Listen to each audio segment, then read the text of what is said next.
Hey guys, I wanted to go over and remake the video talking about that 3.67 mile hose lay up here on this fire incident that I've been on since October 4th. I didn't like the quality of the first video, and I decided that, you know what, it jumped around too much. I didn't like it. It was taking different bits of information, and after doing some checking and finding out what was said to me in the very beginning, tracking things down, it really wasn't all that accurate information. However, looking back on that and then moving forward, working on this assignment has been absolutely fantastic. And panning around, I got the lake behind me, so it's actually looking pretty good. It's a very nice lake, very nice assignment. Met a lot of wonderful people. My division trainee is absolutely superb. The heavy equipment bosses that I've been working with couldn't have asked for better, in my opinion. Very easygoing, very attentive to your needs and everything. So from the assignment standpoint, it's been top notch. Met a few folks that run some trailer mounted large diameter pumps. They knew about their operation, didn't quite know all the hydraulics to the level that I do. Asked a bunch of questions. I said, you know what, a lot of these things I'll go over and I'll get back with them. So towards the tail end of this video, I'm going to start talking about those trailer mounted pumps that they have, because they were running some 4-inch suction lines, and they were filling up like 3 tenders at the same time through 2.5-inch and 3-inch line. So it was kind of nice to see somebody else taking the pump game serious. However, getting down to the hose lay, one of the things that I want to talk about is let me start over and give a brevity of what it was when I first got here. On October 4th, when I got here, I did my check-in process, then was looking at the maps, looking at the situation, wasn't sure where I was going to go. Ended up talking with a gentleman who at the time, I thought that he might have been one of the task force / strike team leaders. Turns out it was not the case. It was just, an engine captain from a off-district area.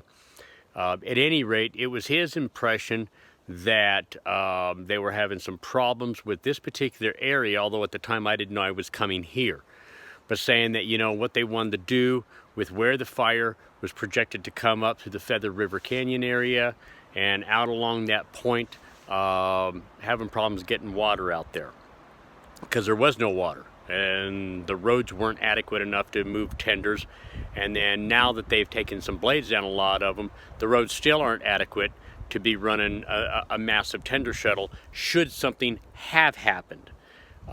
You could have easily moved multiple tenders up the roads, set up some pumpkins, and then ran a gravity-fed system or even a portable pump like a Mark III or something, and had supplied maybe a nozzle or a few 1-inch nozzles, but nothing substantial to really do some heat absorption damage, as I would call it. So with that, after that first day, I grabbed some maps and I started doing my thing and looking around where I might be going, and I focused in on this area that this individual told me about. Based upon that, I started looking and saying, this is the only lake in the area of appreciable water supply that would be up to the task. So let's see what it would take should such a thing happen. And that's what led into everything else. So then the next day, October 5th, I find out that I'm with the contingency group, which is this area that we were talking about with that other individual the day before. And then I was like, so what started off as a nonchalant, well, I wonder, because how would it go? I didn't pay too much attention to it, even for those that know me. They would be shocked to say, what, Moylan didn't get involved with this stuff? Wow, that's kind of surprising. But there was a reason for it. I had other things going on, and I wasn't going to be too willing to spend too much time in an area that I wasn't exactly sure that was the right area, because there's more than one area in this whole contingency thing. So once I found out that I was here, around the 6th or 7th of October, I can't remember the day, I actually started getting serious about it. Once I came up, I saw the lake that you see behind me, and I thought, whoa, okay, this has got some potential here. Then I really started digging in and looking at the water supply situation. Got the map back out, looked at the roads, and thought, wow, this is pretty substantial. Which leads me into the next point of fact that I want to point out, is that a lot of these roads, that if you needed to send a lot of water to supply something, just because you got roads to move tenders in and out and you can set up multiple 5,000 and 6,000 gallon pumpkins, doesn't mean that you would have an adequate enough supply to be able to keep those things fed should things go yard on you. So with that, I'm going to end up pausing here, flip the camera around. I'm going to show you the map again and explain what was going through my mind as I was doing it, because it might make sense to you guys on a different fire sometime else. Okay guys, here we are looking at the map of the area. This is Silver Lake, and this is where I was sent up to on the 5th of October. And the main road, Quincy is down along this road. You come down along this road, then you come out through here, and then Quincy's over here. However, it's about, I think, 10 miles to this point here, and then it's another 6 miles up a windy road to this point. The point that they're talking about moving water to, or what I thought they were moving water to, was way out here. From this point, following the road all the way back and then cutting across to the lake, was 3.67 miles. Okay, not impossible, but not necessarily easy to the average individual. But to me, I look at it, it's like, okay, well, that's no problem. But it depends on how much water you need to get over to this point. What are you going to be supplying over here? That was never stated to me. However, if they were originally going to be talking about moving pumpkins over there, which I thought later on, through my task force proper that was here, they were talking about originally putting some hose. My understanding was that putting some hose over here, or putting pumpkins and hose out over on this point. Well, that would require, because this was not tied in, that would have required tender shuttles to come up this road, down here, out, over, and all the way down this windy road, all the way down to where Spanish Ranch is, to be able to get water, or your closest source. As you look at the map, you can see that this is the only appreciable body of water that you can get water out of. Yes, there are some creeks here. However, the flow is not sufficient enough to be able to support a drafting / pumping operation of any sizable caliber based upon the fuel loading and the fuel type. That's what I was going after. So keep that in mind. So if the road from this point all the way out and around, back up and over this way, is also 3.87 miles and takes right at about an hour to make a round trip. You could imagine what it would take, with this road not being tied into this at the time, what it would take to get tenders all the way out and back and around. And also, when you're new to the area, the only thing that you have to rely on is what's on the map that they give you. So based upon those factors, the time that it would take to come out here, and then from here, who knows where, I opted to go with the shortest, most rational, logical plan at the time that I saw right in front of me, which was point to point. Now, once I've established that, I had to start thinking, what's the distance starting from the source? What's the distance, and break it up into points. Find the elevations and then figure out what's going to work.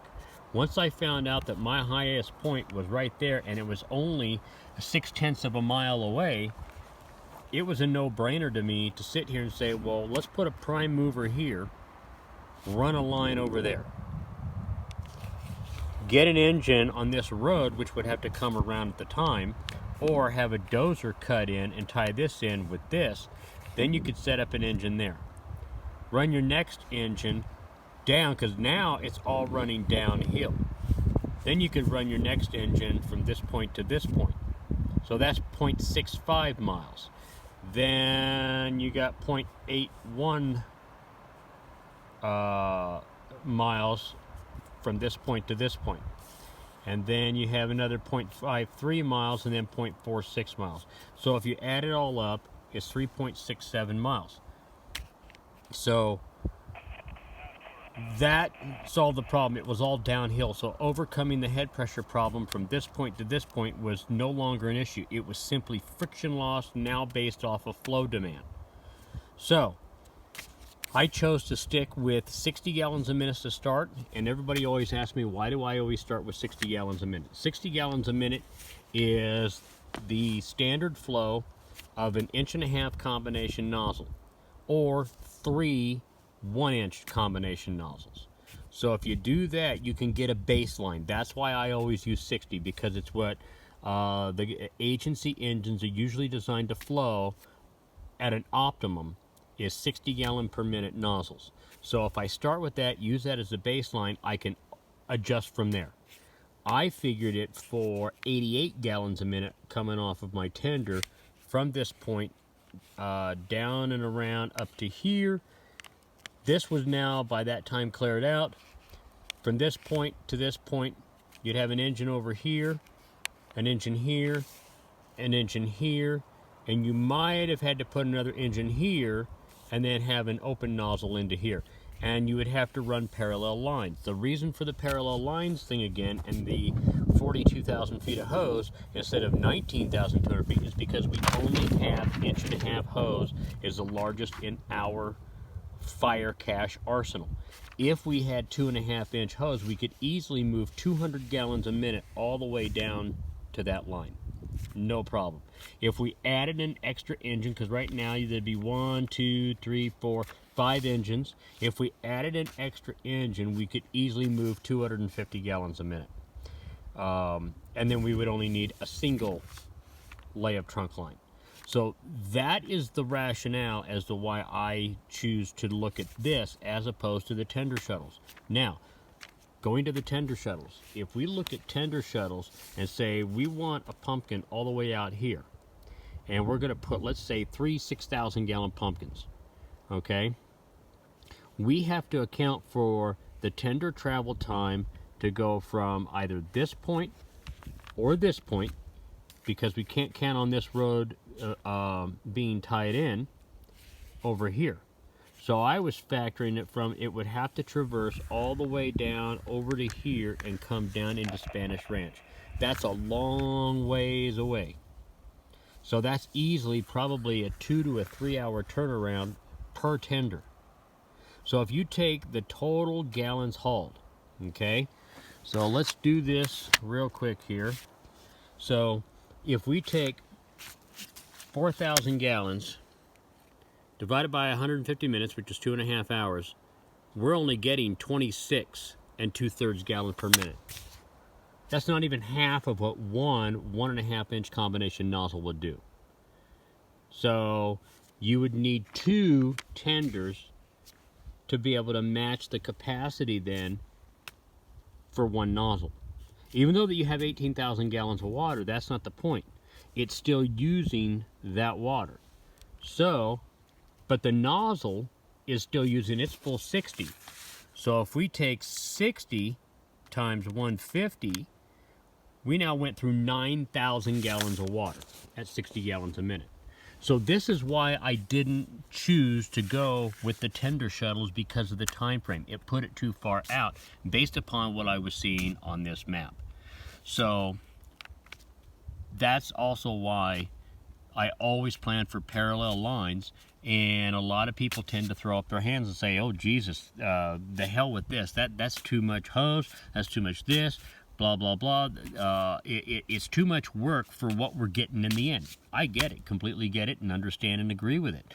This is why I always advocate for a 2.5-inch trunk line, and at least it would be nice if we could have 2.5-inch trunk line. Optimally, having 4-inch soft supply hose would be really good, because then we could move 300 and 400 gallons a minute down this, and it would take even fewer engines yet. So let's say that if we were doing this with an 1.5-inch line, single hose lay, we might need 12 to 13 engines, spaced very close apart. If, on the other hand, we had 2.5-inch hose, we could do it, or with parallel lines, we could then drop that to about 6. We put 2.5-inch hose, I would say to use 5, keep the 6th engine in reserve, just in case you need a backup. And if we went with 3 and 4-inch, then you can break the number of engines down even further and even cut it in half. All of this requires NFPA rated pumps to get the optimal flow pattern. So there you have it. This is the big reason as to why I do this. Another thing that I covered in the last video that I'll include here is that if you needed to get distance, but you've got a lot of elevation gain, one of the things that I've used in past years, and it's worked very successfully, is that if you can get an engine in as far as you can, run it up to the leg of your contour line, and then take your GPS and plot out, I say plot, but follow your contour line with your GPS and lay your hose right on the contour line as you go along. And then if you can get an engine from the other side, or if it's possible to cut inline or whatever and get another pump or a booster pump, you can shove it up, let's say, another 80 feet, because that's what these contour lines happen to be. It's very easy to do, and you have to think about something else. If you plot out a hose lay and you come up with a set of numbers and pressures, and it's not matching, chances are your hose line is not laying where you plotted your course line at. So that's one of the things that's critical. And a lot of people have talked to me down at drop point 73. I was talking to a couple of folks, and then I was talking to some folks on this division the first week I was here. They were saying that they didn't like to mess around with hydraulics because they would do the calculations, they would put in the hose lay, and it wouldn't work. It would never work. I said, well, did you account for the friction loss based upon the flow? Did you say, oh no, I used the slide rule, I did everything correctly, blah, blah, blah, and it still wouldn't work. So that got me thinking. Because what's standard for me, the way that I think about everything, is I always think about, okay, this line that I put this hose lay in, I put it on a map. That's what I do. Then the thing that I do is I take the GPS and I plot where that line on the map is. Then I mark it, or will mark it, or suggest somebody marks it out in the field so it sits in the field where you had it on the map. If it doesn't, you're going to get radically different numbers and nothing's going to match up, and then you're liable to have problems. So those are the things that I wanted to talk about there. The last item that I'm going to cover right now deals with the amount of water that you can get out of a pump. There's two things that factor into that. If you have a pump that has a 4-inch diameter suction, and let's say you've got 2.5-inch discharges, okay, that part's fine, that's not a problem. But if you've got a long suction line, a draft line that goes, let's say 40 feet out, 50 feet out, the more volume you try to pull from a source, from way out there by where that log is, all the way up to where I'm standing, if you're pulling, let's say, 800 gallons a minute, that's like 13 PSI that you've got to pull up there. Okay, and you've got to overcome that, but that detracts from the discharge side as well. So the way to overcome that, if you want more output, there's two things that influence that. There's atmospheric pressure. You want to be pumping water with, optimally, we can't control the weather, but ideally you'll get your best performance when the atmospheric pressure is 30 inches of mercury or higher. So 29.92, that's 14.7. If you're at 30 or higher, you get even more positive pressure, pushing down on the leg, shoving water up the tube. However, you have a bottleneck. That bottleneck is your suction line. So if you're trying to pull 800 gallons a minute through a 4-inch diameter line, if you were to sit here and disconnect that on your pump impeller on the input side, put an adapter for 5 or 6 inch and run it out, Now your friction loss is almost zero. So that means that you're not losing anything coming through the line. So that translates to more water coming on the discharge side. So that's for the guys that I met down there at DP 73. So at any rate, I hope I covered enough information, clarified some things, made some positions and points known as to why I choose to do things. The only thing that I want to close with is that tender shuttles can work and work wonders. And you can find that in a FEMA course called Alternative Water Supply Planning and Implementing Programs, because that's where I got my certificate from. And it is extremely beneficial, especially in the wildland environment. But the key to make hose lays work is large diameter. You can use less hose with larger diameter, and you can get a massive amount more water than you can with 1.5 inches. A lot of people, it's going to take some time. A lot of people are not keen on the idea of using large diameter hose for the wildland environment. But when you start looking around at the fuels that we've got out here, okay, and you start doing the BTU count. I use BTU per cord because it's the easiest to break it down and block it. The fire behavior analysts and whatnot, they don't do it that way. They've got their own models and they do their own methodologies. My method that I use is more of a quick and dirty, really rough estimation. This is what we're looking at. And then it's the easiest to match to a gallon per minute equivalent content to cool it below its ignition point. That's why I do what I do. There is another point that I want to talk about, and that point is friction loss versus diameter of hose. So one of the things that I'm going to do is I've made some notes, and I am going to flip the camera around again, and I'm going to show you why large diameter hose actually works the best. So stand by. Okay guys, what we got here is we've got the world famous Cascade Fire Slide Rule friction loss calculators. So the top one I've got set at 60 gallons a minute, and if we look over at 1.5 inch hose, we can see we're right at about 12.6 psi per stick of 100 foot of hose, and then it drops down to 3.2 if you use a parallel line. Now here's what 2.5 inch hose does for you.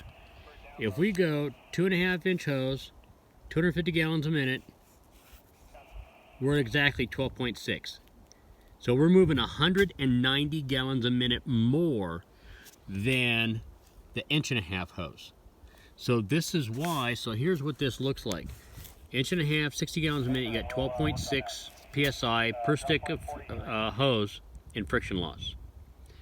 And 2.5 inch at 250 gallons a minute, you have 12.5, 12.6. So at any rate, guys, Doc Hydro, hope you have a safe journey on your next fire.